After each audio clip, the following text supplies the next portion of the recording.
So welcome everybody to the second edition of the Scrumptious Facilitators Webinar.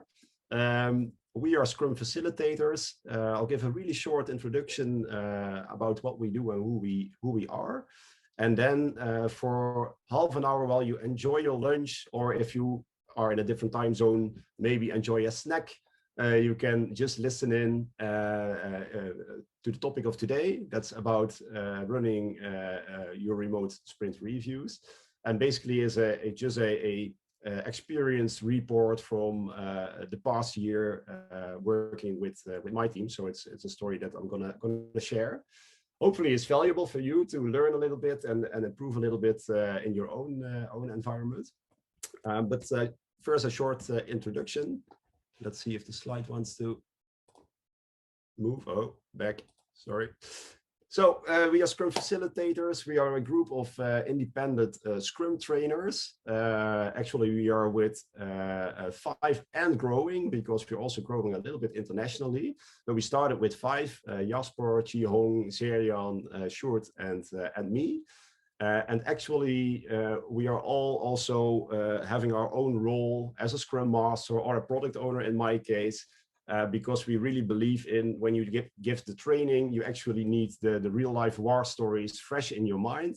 So we all have this practical experience that we also bring to the trainings, and together we teach all the official Scrum.org classes. So from the PSM towards the PSPO, but also the more exotic classes like the PSK and the PSU.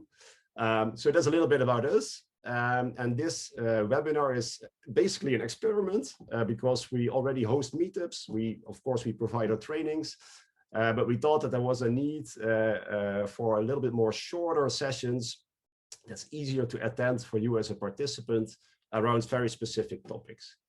So today we're going to dive into spicing up your remote sprint reviews to see if we can help you a little bit by sharing our own experiences to run more effective remote sprint reviews, which basically is quite a challenge, I must say. And so before I share my experiences, we actually would like to do a first check-in with you as an audience.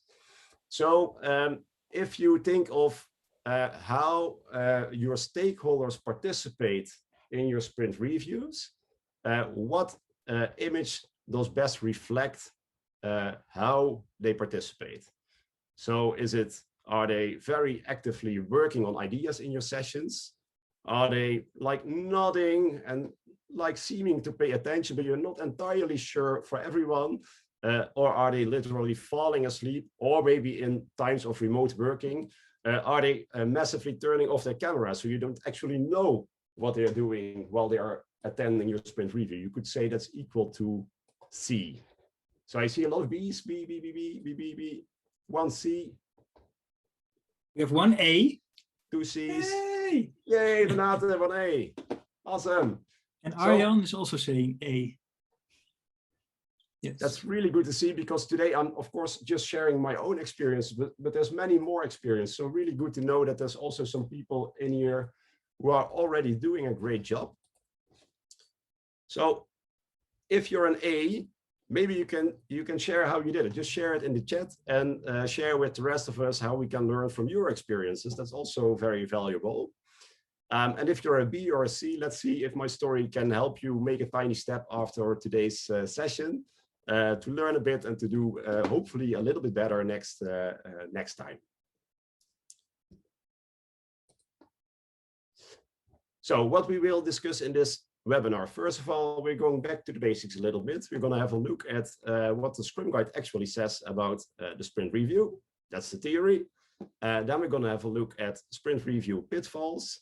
So what are things that you should watch out for when you organize sprint reviews in general, not per se specifically remote sprint reviews. And then I'm going to share my secret formula to choose a remote sprint review format. It's awesome. And then I'll give some examples of remote formats that I've actually used with my team in the past year. And then we have to see where we are in time. And if there's still time, we can just have a Q&A and maybe have some interaction with all of you to see what other ideas emerge from my story. So this is the description in the Scrum Guide about sprint review. I'm not going to read it out loud. You're all Scrum professionals, so you probably read the Scrum Guide before.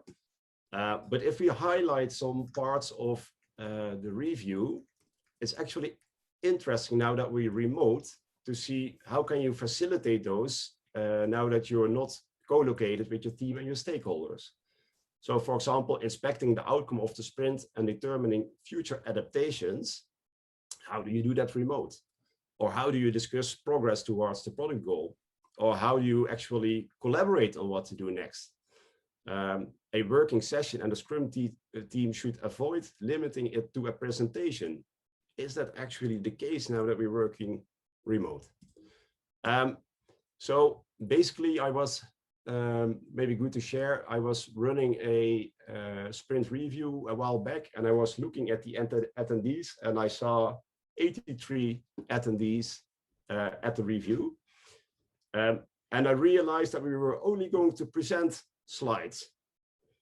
So imagine that there's 83 people in a physical room, and you're only broadcasting information to those 83 people. What would happen to them?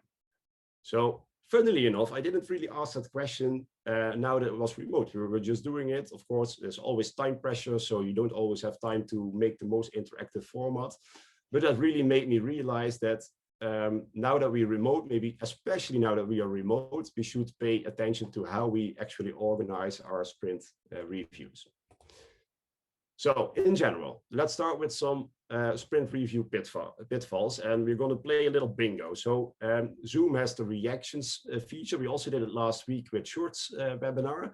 So I'm going to name a pitfall, and if you recognize it, just react, and then we will see that in the attendees list popping up, and Short will help me a bit with spotting how many of you recognize these pitfalls from your own experience. So the first one. The first one I call demo time. So demo time means we only demonstrate the features that we have built in the past iteration, and that's it. We don't look forward, we don't collaborate with stakeholders on what did we actually learn and how do we want to adapt the plan. We only show the participants the features that we have built. If you recognize this, just place a reaction that symbolizes how you feel that's going with your team. I see some check marks if people recognize this. A cross, a thumbs up. Awesome. Let's go on to the next one. Yes. Someone is also laughing, crying, so that's a fun one. Exactly. Do you recognize that still a lot of people call it the demo? That says it all, right? Still a lot of people see the sprint review as a moment to only demonstrate the work you've done. And then the stakeholders basically they applaud and then they leave the room again. And then you're missing the point of the session, I would say. The second one, unfortunately, I also still experience this with some teams, is what I call the team tea party. We have a nice session with the team, but there's actually no stakeholder present. So why are we having this review session if the stakeholders are not there? Let's drink a cup of tea. Let's see if some other people recognize this. I see what is it? Is that like a cake or something? Someone laughing again, some crosses. All right. Then, yeah, I already mentioned it. Let's call it PowerPoint karaoke. We prepare the sprint review by making a really big slide deck that looks very impressive. And we just present slides for 1 hour. And we show our stakeholders very impressively how much we've done, and we tell a story about the vision. And at the end of the session, we say thank you, and the stakeholders leave the room again without providing any feedback. Is there people who recognize that? I see John with his thumb up. I see a surprise smiley. Yeah. All right. Party. Confetti moment. Then the famous, hey, but we have nothing to show. Let's cancel. I've heard that dozens of times before, and actually I refuse when my team proposes this, because I always run the sprint review, and if there's nothing to show, we pick a different format that's less focused on showing stuff and more focused on discussing things with our stakeholders, for example. But it's very tempting. Honestly, it's very tempting when you have not much to show to cancel the review.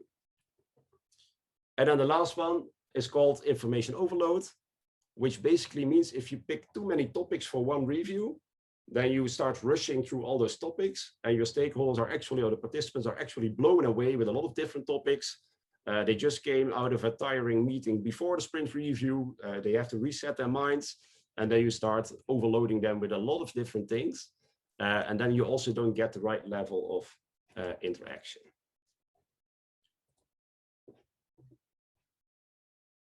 I see Javier saying something. Stakeholders usually say also that was too technical. Yeah.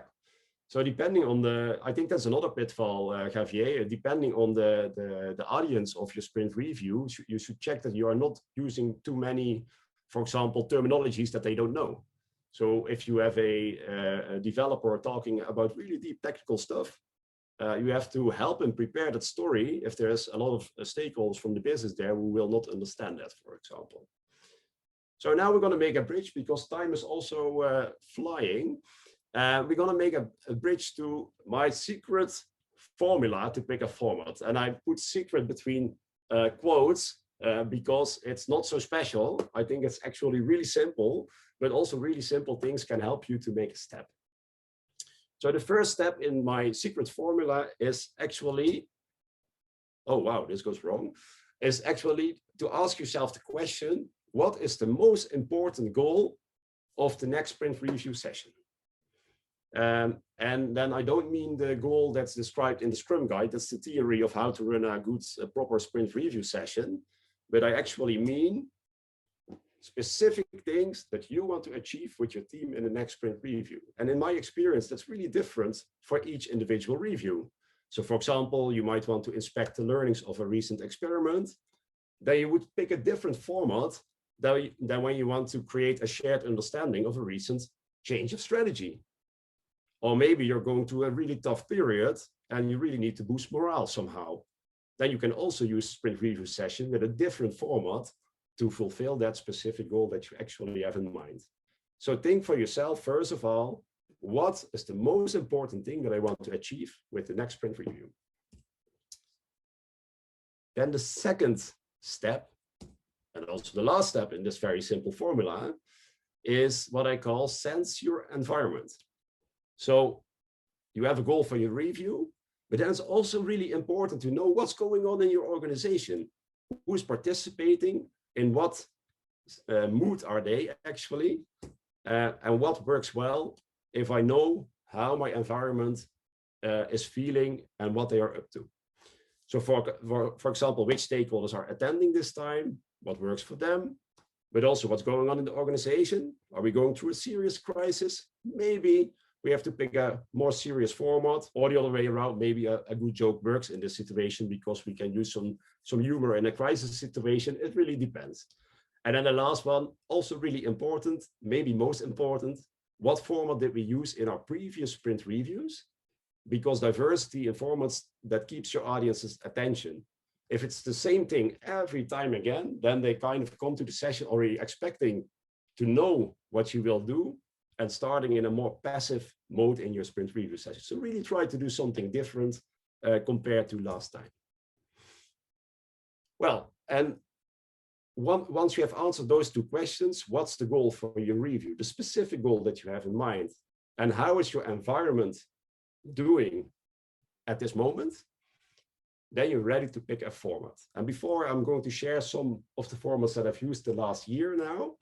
But if you already have some examples of things that you did and that worked really well, I would like to invite you to place it in the chat. Because I think today we can learn from my experiences, but we can also learn a lot from your experiences as well.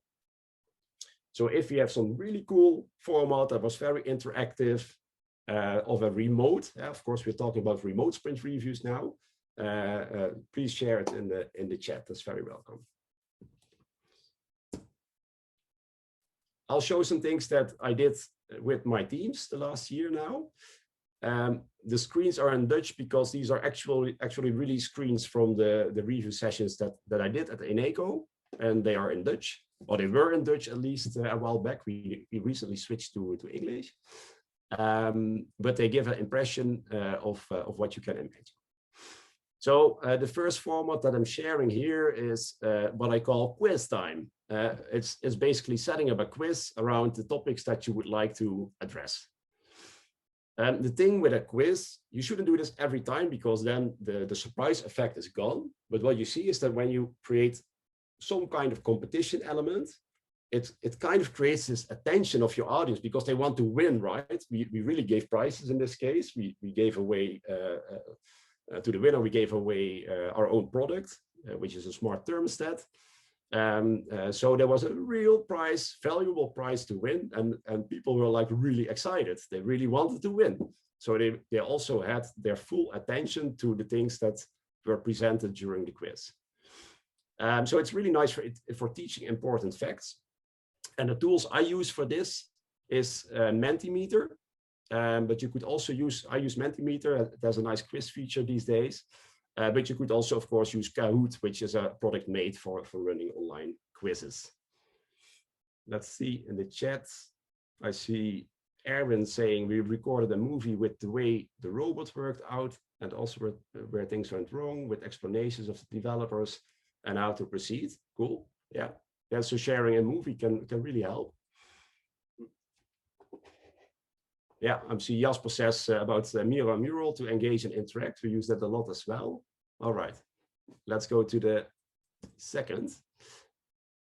So the second example, and we used to do that at QB and Eneco, where I work already before we went remote.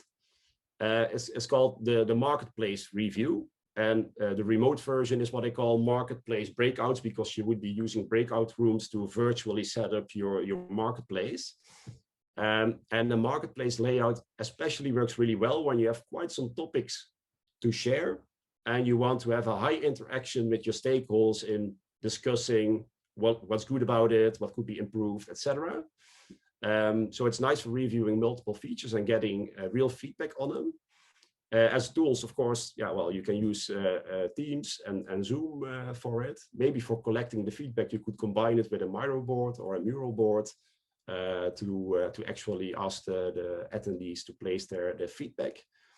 The challenge with the marketplace review setup, either if it's physical or remote, but the challenge in this case really is to, within a short time box, demonstrate what you have done and also have interaction with your stakeholders and get real feedback out of it. That can be quite challenging in just 10 minutes, for example, of time. So that's something to watch out for.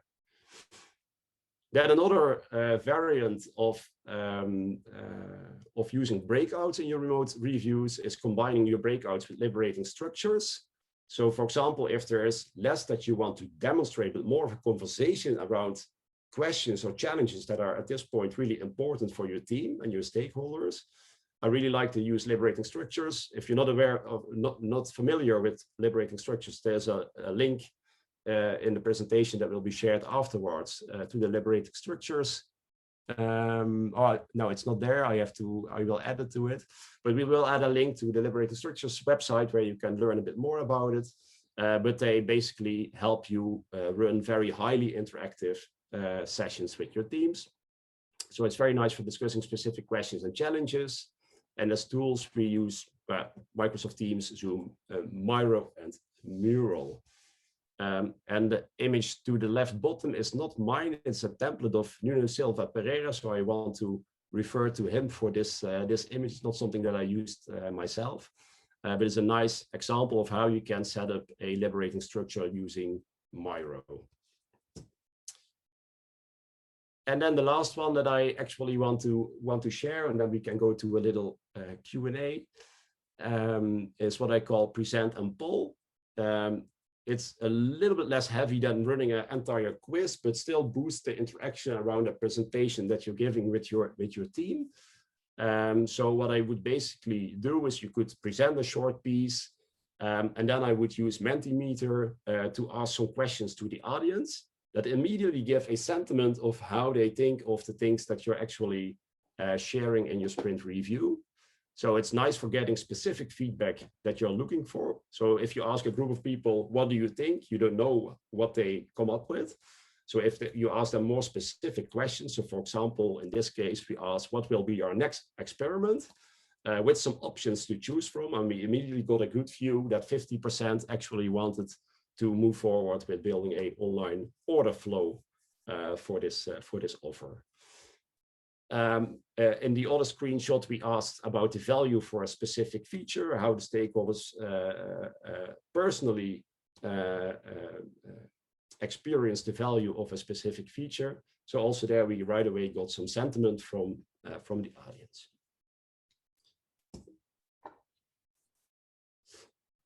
So wrapping that up, my secret formula, between quotes, because it's no magic. Think of the most important goal that you have in mind, not the description in the Scrum guide, but really what do you want to achieve this sprint review? Then sense the environment, what's going on in your organization. And if you have the answer to the two of them, you can determine which format works best. I showed a couple of them. You can do a quiz, you can do present and poll, or you can just run breakouts and have good conversations using liberating structures, for example. I'm sure there's many more. I'm not sure if someone shared some more in the chat. If not, feel free to do so. And if there's specific questions around this topic that you would like to discuss, then we have some time for that as well. Before we go to the Q&A, I also want to bring under your attention our next class that we are running together with Sjoerd. I'm teaching the PSPO-A, the PSPO Advanced class in May. That's our next upcoming class. And especially for you as our webinar visitors, we have a special offer because if you join our class together with a colleague, you will both get a 25% discount on our class. If you want to know more, just send Sjoerd or me a message and we're happy to help you. It's a lower price for the class, but especially I think it's more value if you come together to a class. And the PSPO-A is a really nice advanced class for product owners or Scrum Masters working with product owners, where we dive 2 days long into toolboxes like what I just presented and many more things. So if that's of value to you, then you're very welcome. And if you have any questions about it, feel free to ask me or Sjoerd. And for the rest, it's now up to you. If you have any specific questions, you can share it in the chat. Or you can also ask the question, unmute your mic and ask the question if you like. I'll stop sharing my... One addition, you see the QR code here. You're all welcome to also join our Slack community to continue the conversation. So you can snap that with your QR, with the camera on your phone. And I will also give a link to immediately join in the chat right now. This is a community that's for everyone that has attended classes of us, or that we saw in workshops or webinars like this. So you know there's peers there that want to learn, right? That's our main goal of this community, to learn together. So that's how we approach this. Feel free to join, check it out. It's on Slack. We're there. There's a lot of other people there. And now over to a few minutes for Q&A. About 4 or 5 minutes. Are there any questions? Or people, maybe more interesting people willing to share their experiences, because I showed some things that you can try with your teams. But there's many more, I'm sure of that. So if there's someone who has another nice format to share, then take the stage, I would say.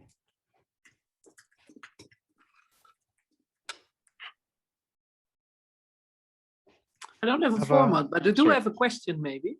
Mm-hmm. I don't know if everybody can hear and see me, but I'm on my phone eating lunch. I can hear you, but I can't see you because I'm sharing the screen. I have to look for the rest. Oh, I don't know. Never mind. Yeah. Yeah. Hey, Linda. Yeah, hey, Kai. So some tips for this afternoon would be great. No, just kidding. I think my biggest challenge with the review we have at NACO for me is that the definition of stakeholders is quite broad. So there are, like, well, what you said, 80 people in the call, and I think maybe 10 people are interested in my side of the on my part of the story. And I always find that we try to think about how can we make it interesting for everyone, but on the other side, then sometimes you miss the depth, because you make it for a broad audience that probably is not going to work with it, and they are actually not really our stakeholders, but stakeholders of the whole team. Yeah. I always find that a challenge. So I was just wondering how other people or experience this, or what's the main goal in that case.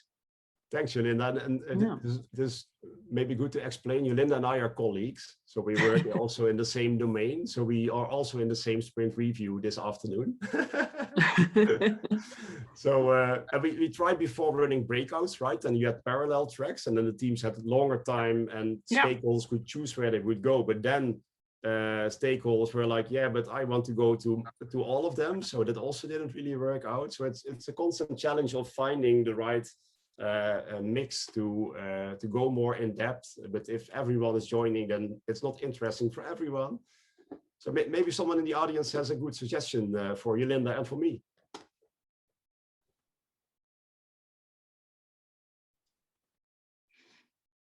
I think maybe this is an echo problem. That could also be remaining silent.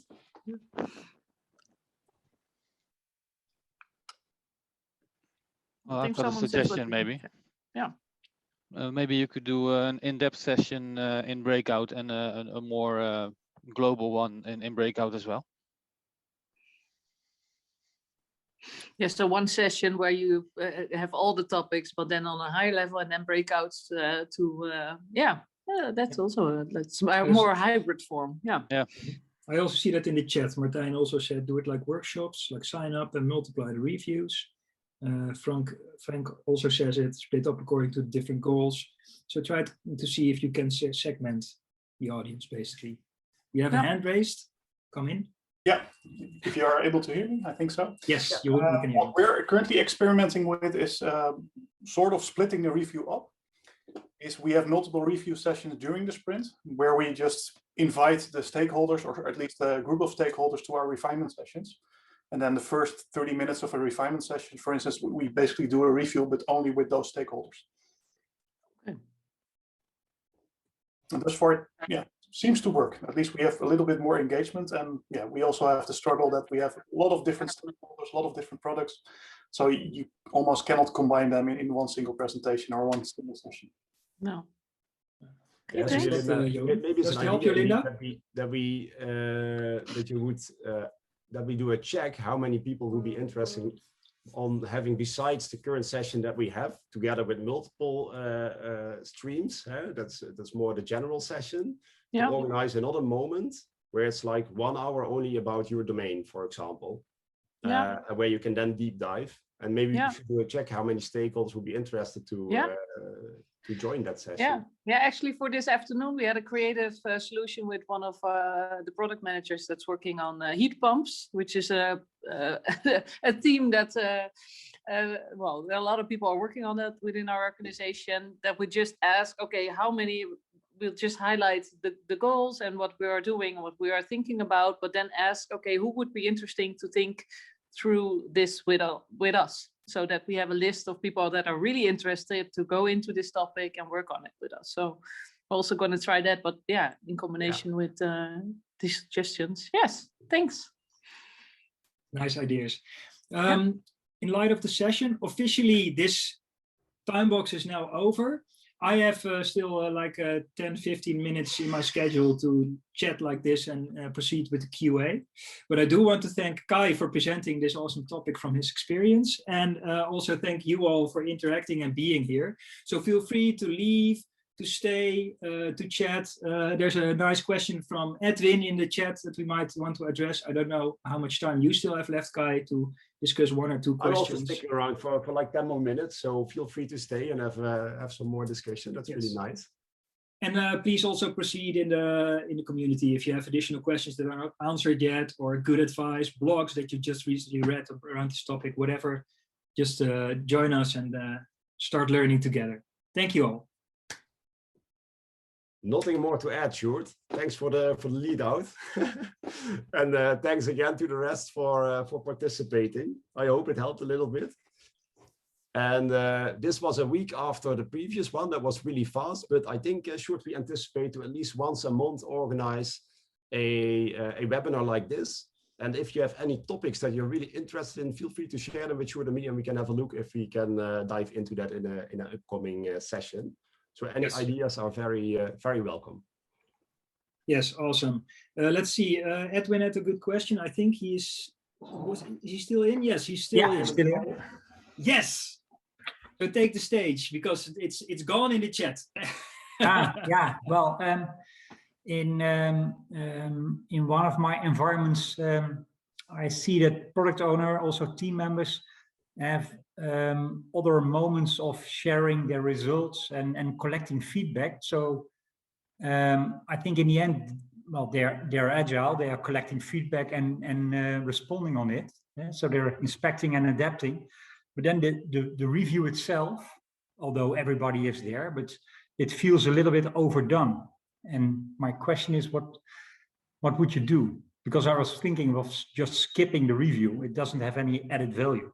So if I hear you correctly, they already have other moments where they interact closely with the stakeholders on adapting the plan, inspecting the current increment and stuff like that.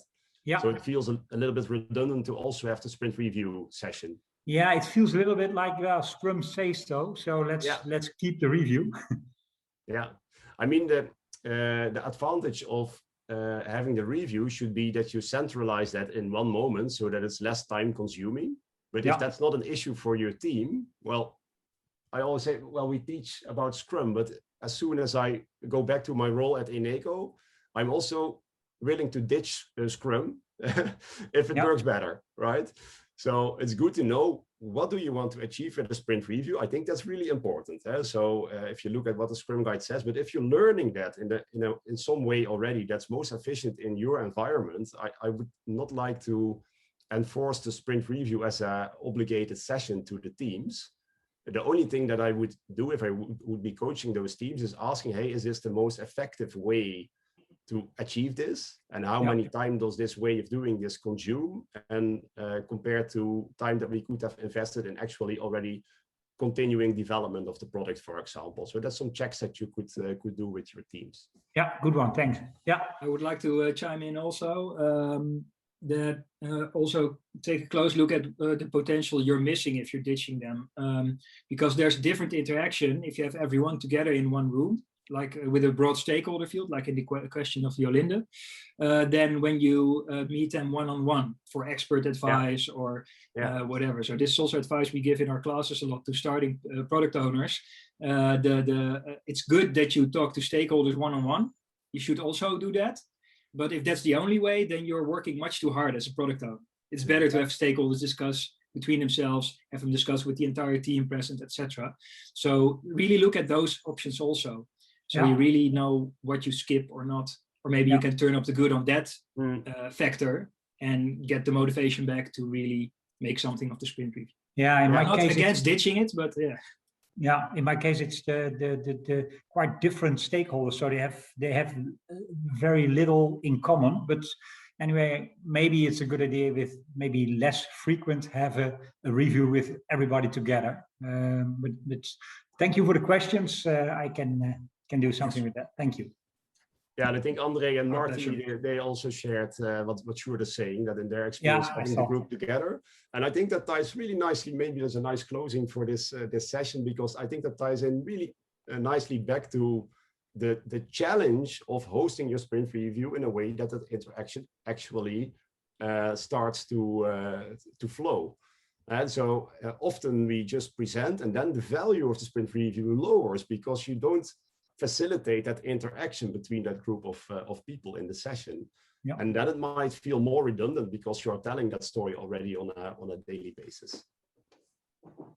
So the challenge really is, and I really experienced it last year with doing reviews remotely, it's really tempting to just make some slides and present your story for 30 minutes and then leave the Zoom or the Teams call again.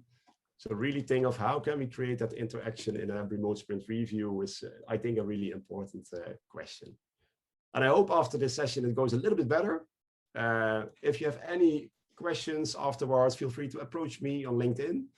or Sjoerd, or any other Scrum facilitator. Thank you very much for attending, and hope to see you. Just keep watching for next editions in our meetup page. If you're a member, you'll be notified. So soon we'll organize a next edition. Thank you very much, and enjoy the afternoon. I hope you enjoyed your lunch as well. Thanks everyone. Bye. Have a nice day. Bye bye. Okay. Take care. Bye bye. Bye bye.